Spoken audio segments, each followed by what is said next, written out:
Barberman, and today I'm at the Irish Barber Expo 2018. I'm here with Vikki Smith, who is the boss of the SB Barbering Academy based up in the northeast of England. Today I'm here to find out Vikki's story of how she got into barbering. She also has a new organisation for female barbers called the BFBA, which stands for the British Female Barber Association. Thank you very much. So today we wanted to learn your story, Vikki, how you got into barbering, and we'll find out a little bit about your academy, and we want to find out a little bit about the association. So maybe we can start with how you actually got into barbering. I got into barbering through a friend of mine. Their dad had a barber shop, but my grandfather was a barber as well, and I was really interested in short hair. I even had a Girls' World, which was a toy of the 80s with long hair, and I cut that short. You weren't supposed to, you're supposed to plait it and everything, and I cut that short. So I think it's been in my blood, really.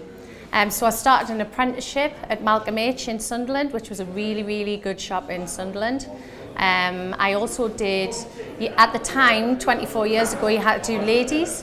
So I got a foundation of ladies and I went straight into the barber shop, and I've never looked back. I worked in all of these shops, and throughout the years I moved to Scotland, worked in a shop, and I've worked in various shops throughout the northeast. I think I know the answer to this, but describe your grandfather to me, what he looked like, how he was presented. I've got a picture of Pops, my grandfather, in the academy, and he looked like Buddy Holly, really. He was great. He had 5 shops, and he had a ladies' shop and gents' hairdressers, but also opened traditional shops. He was very traditional, but my uncle was the one who was more artistic, so he ventured into more hairdressing. And he did that for a number of years until he retired. So he was very inspiring. Okay. And let's move on to SB Barber Shop and Barber Academy. Maybe you can kind of iron out or explain how the two things came together and created the brand SB. Yeah. SB. SB was created through myself and my husband Ryan Smith. He opened Smith's Barbers, and at the time he set up on his own. We went together, we got married. He used to be my apprentice years ago, and we had a friendship of 10 years. Then we got together and inspired each other. I worked at a local college, which I wasn't really happy working there. I wanted to set something up to mirror the training that I had as an apprentice, and at the time it was YTS, so you would learn to cut in the barber shop and go to college one day a week. But I felt like the college side was very, it was the theory side, but I wanted to make it so SB would be more like cutting every day, cutting under mentors, and just learning the trade in a working barbershop. And that's how the academy was born. And SB Barbers sort of were just under the same brand, but we're two very different businesses. One's a barbershop and one's a training academy. So as a female with a barbering academy, do you feel like back then you had to work extra hard in order to prove yourself in a male-dominated industry? It's a funny thing. Where I worked, there was only 2 men. The rest were women in my first shop, so it wasn't really an issue. And it was quite fashionable in the 90s to have women in barbershops, because men would open the barbershops and get young, pretty girls in to keep it busy.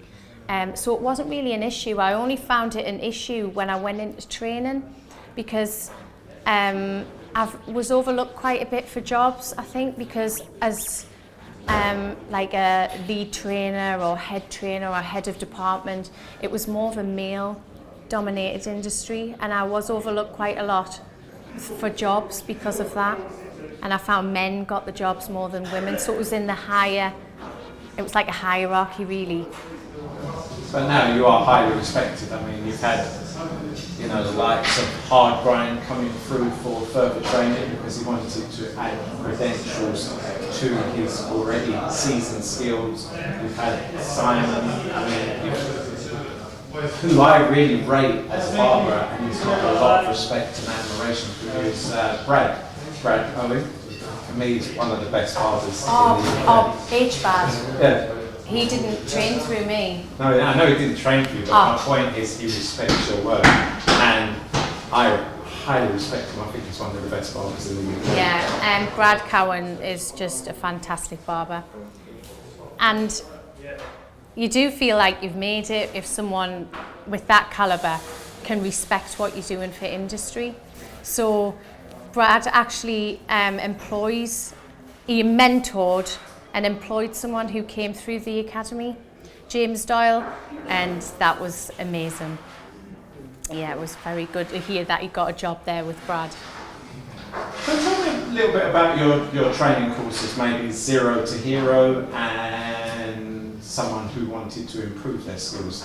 Tell me what you can do for them at SB Academy. SB Barbering Academy specialises in training people who have never ever picked a pair of clippers or scissors up, have no prior knowledge of hair or barbering really. They come in like just blank, and we've got to build them up to be able to go into a barber shop after a level 2 qualification under a mentor. I will say that we never tell people we're going to get you here and you're going to open a shop. We tell people that they have to work through the system like we did years ago. You start off as a beginner, you get under a mentor, you respect that mentor and you learn from that person. You get a foundation from us and you build on that. And that's the way it is in barbering. You can't just leave a training academy and expect to be at a level where you can hold your own, because there's so much to learn. And Zero to Hero typically takes how long? No, not typically. How long is that course? Our level 2 qualification lasts for 8 weeks, and during their time there, they cut the least they will ever cut is 2, but they cut up to 6-7 models a day.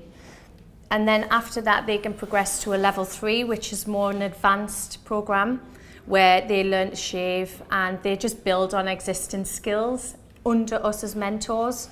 And then we run qualifications for people who want to troubleshoot, people who may know one thing but may need to learn more scissor work, fade and workshops, people who just want to advance their skills.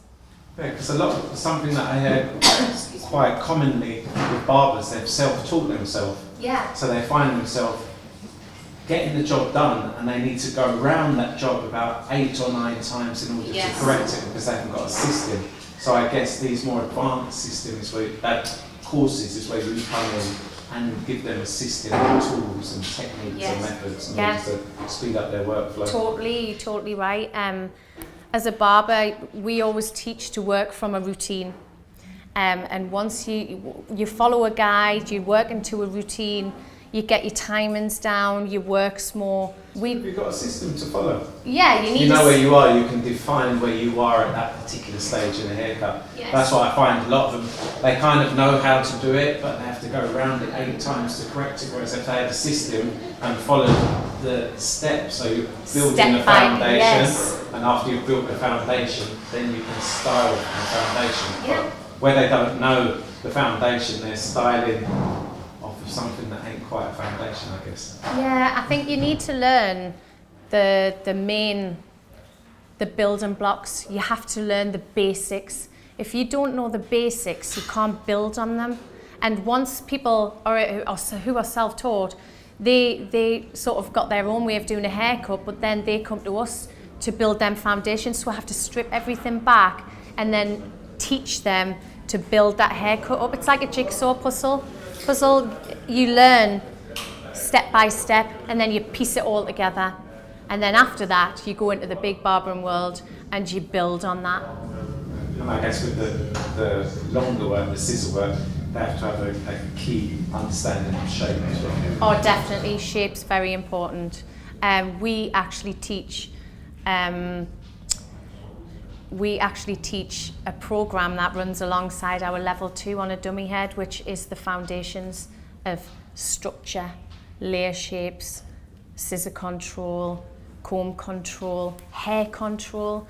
There's a lot of things to take into consideration when learning how to cut hair. Reference points with bones. Yes, definitely. If you don't know what the occipital bone is, then you're in trouble. And what's this one? Parietal ledge. That's the one that messes up a lot of people. Yeah, definitely. Especially with mohawks in particular. Yeah. They'll see a picture of a mohawk and then try and replicate the picture, but they don't understand that that mohawk was banging because the person understood the bone structure, and it works off the bone structure, not the picture of someone who's got a totally opposite bone structure to the person that you're trying to cut. Yeah, you've got to cut that person's hair to suit the head shape. Hair type, head shape, structure. It's not as easy as people think. So there you go, guys. If you're going round and round the haircuts like lunatics and not knowing why your haircut's taking so long, pick up the telephone or hit up Vikki at SP Barbering Academy, and she'll give you structure and order and increase your workflow, and your workflow will ultimately increase the size of your pockets. Would that be a fair assumption, Vikki? Yeah, definitely. Pick up the phone. So let's move on to BFBA. Tell me what it is, and tell me why you created it, and tell me why how a female barber could benefit by being affiliated to it. The British Female Barber Association was created not as a male-hating group, not as a sexist burn your bra group. It's nothing like that. It's like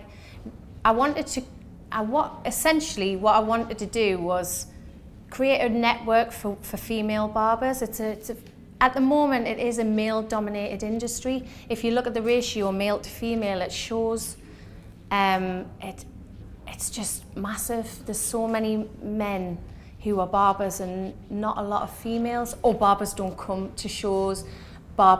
Female barbers aren't really on the stage. I started it as that, but really when I look at it, what I want to do is create sort of a support group for women. For example, if you go off and have a baby, it's very difficult for a woman to go off and have that time off and come back into a barber shop, because one, you haven't been doing the skills, you're lacking confidence. Also, we want to give advice on maternity leave. We want to teach women it's good to keep a relationship with your boss going, so you can help each other, talk to your boss. We've got the legal side of it we can help with.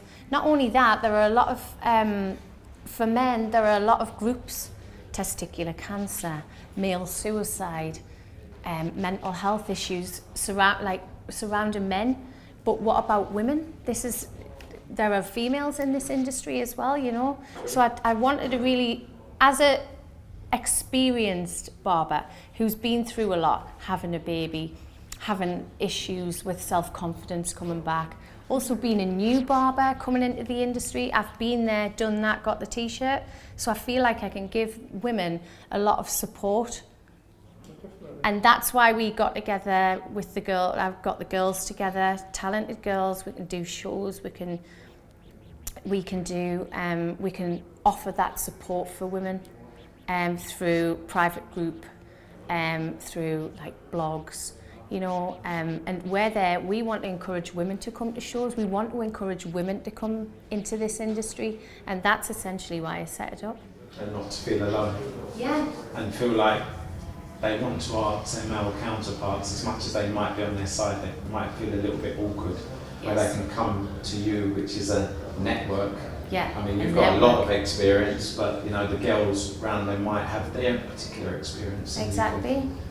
Yeah, definitely. Every girl who's in the BFBA have had their own issues within the industry.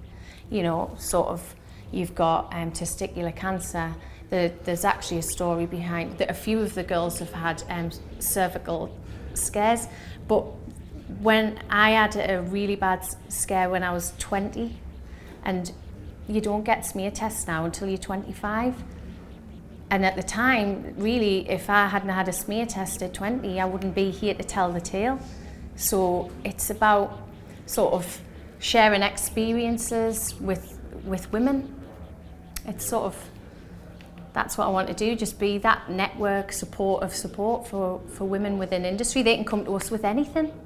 Someone even mentioned menopause the other day. God, I hope I don't get that far. But anyway, it's that's what I mean, you know, it's sort of, you've got to be able to talk to someone. And how does a female barber go about joining the BFBA? When we set this up, it was more of a support network for women, but people are wanting to join us now, so we're going to set up as a charity because we're going to raise money for charities, and we're going to set a membership up. We're going to probably launch after Barber Connect because we've got a lot of things going on, but we will get things in place so people can join the association very soon. So watch this space.